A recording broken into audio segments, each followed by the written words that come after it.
In honor of Rosh Hashana, I'd like to go over a number of little vignettes, little stories to give us a better handle on how we should be approaching Rosh Hashana. The following Maisa was related by Rav Hirsch Mishares. I may have mentioned his name to you in the past. His name is Reb Tzvi, came from Rimenov. I was at his kever. One of the most beloved of the Hasidic Rebbes was a student and a chassid of Rav Mendele of Rimenov, who was a world classic Hasidic Rebbe and Tzaddik. And he's quoting his Rebbe, Rav Mendele of Rimenov, and they were davening Erev Rosh Hashana. Now, as all of you who say Slichas know, the Erev Rosh Hashana Slichas is enormous. It takes at least an hour if you do it fast, and 2 hours if you do it right. Okay? So I went actually through the entire Slichas to try to find this pasuk, which is in this Slichas. And when you got to these words, Im Amnam Shavu Kulam Belev or Nefesh L'chalei Secha, which means if they really did tshuva correctly, and they're searching for Hashem with all their lev and their nefesh, with their heart and soul. He paused when he said this pasuk, and the people who were mispalel with him thought he was having some tifra kavanas about the Shem Hashem and the Shemos of Hashem. However, there were three great tzaddikim saying slichos with Rav Mendele, Rav Naftali of Ropshitz, Rav Yaakov of Premishel, Rav Tzvi Elimelech of Dinov, the Bnei Yissaschar. And they said, nope, you're making a mistake if that's what you think the Rebbe was thinking about. He wasn't thinking about the Shemos Hashem at all. What he did was, he took upon himself that he said, listen to this, I'm not going to continue a slichus until I am able to put into the heart of every person in his shul the koach to do tshuva with all of their heart and all of their soul. Speaking about myself, I'm happy if I can get through slichas just to get the words set out, to understand them and to understand their power and their significance is beyond my ken. I suspect it's beyond the ken of many others.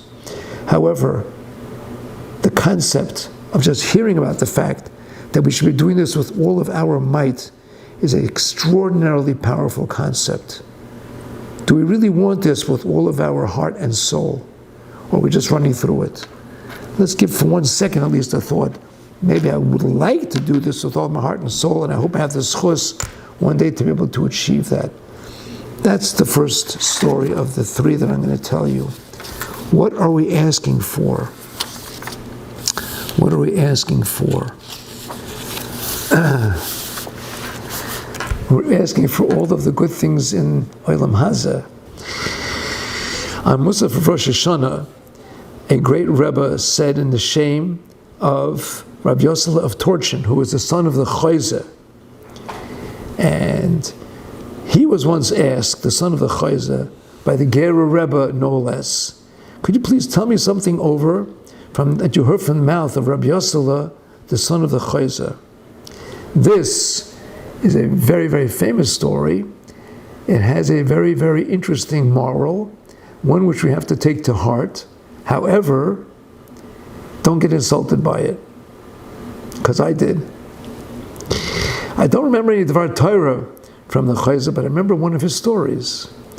One Rosh Hashana, right before shofar blowing, Rabbi Yosef came into the Beis Medrash, and he said to his Maspalim, some of whom were no doubt thinking at that auspicious moment for all of their bakashas makadosh Baruch Hu for the upcoming year. That's what shofar bluzing is all about. We're davening Hashem should fulfill all of our makashas l'toiva.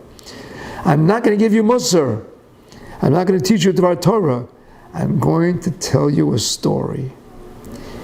In a certain city, there once lived a learned and wealthy wine merchant who was honored one day by a visit from the local Rav. Feeling deeply privileged, the host went out of his way to show his guest every due mark of respect. He quickly sent his servant down to the middle barrel of the third row.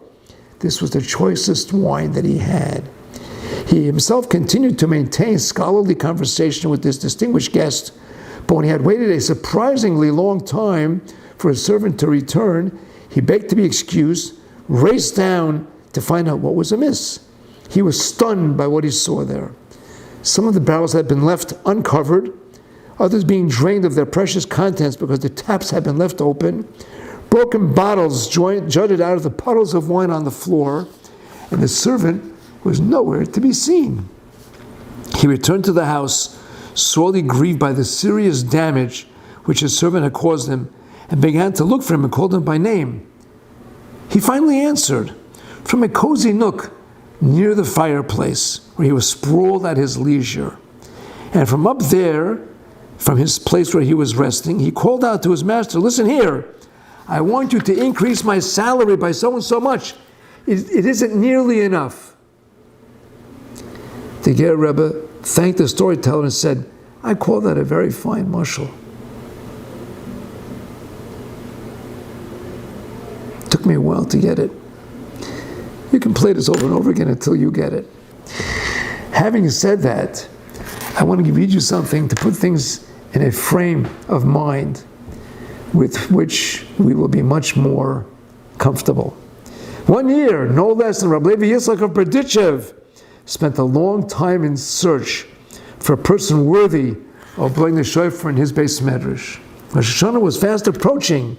Many righteous folks sought the privilege, vying with each other and demonstrating their expertise in the abstruse Kabbalistic secrets associated with the shofar. None of them were to Rabbi Levi Yitzchak's taste.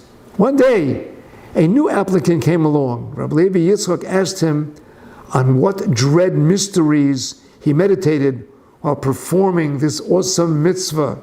Rebbe said to the newcomer, "I'm a simple fellow. I don't understand too much about the hidden things of the Torah.